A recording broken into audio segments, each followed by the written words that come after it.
At heto na, makalipas ang ilang oras na biyahe mula sa ulan, narating na rin natin sa wakas ang sikat na Patapat Viaduct. Mula sa detour sa Magapit hanggang sa ulan sa Claveria, sulit ang lahat pagdating dito sa view na to. Ito ang Patapat Bridge, ang tulay na naghahati sa dalawang probinsya ng Ilocos Norte at Cagayan, at isa ito sa pinakamagagandang coastal bridges ng Pilipinas.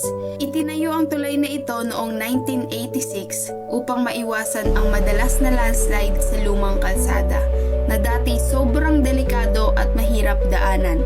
At dahil dito, naging mas ligtas at tuloy-tuloy ang biyahe sa pagitan ng dalawang probinsya. Habang binabaybay namin ang tulay, kapansin-pansin ang taas nito mula sa dagat at ang kurbadang disenyo na sumusunod sa hugis ng bundok. Sa isang gilid, matarik na bato, at sa kabilang banda naman ay ang walang katapusang tanawin ng dagat. Mahamog nang dumaan kami kaya mas naging dramatiko ang itsura ng lugar. Dito ko naramdaman ang kakaibang pakiramdam habang dumadaan.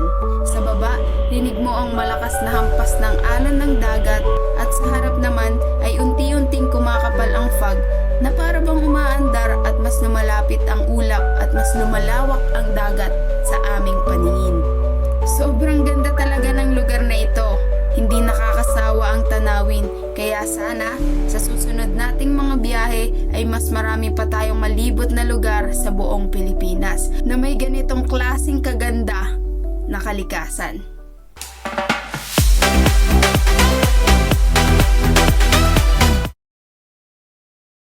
Yo, thank you Lord, nandito na kami.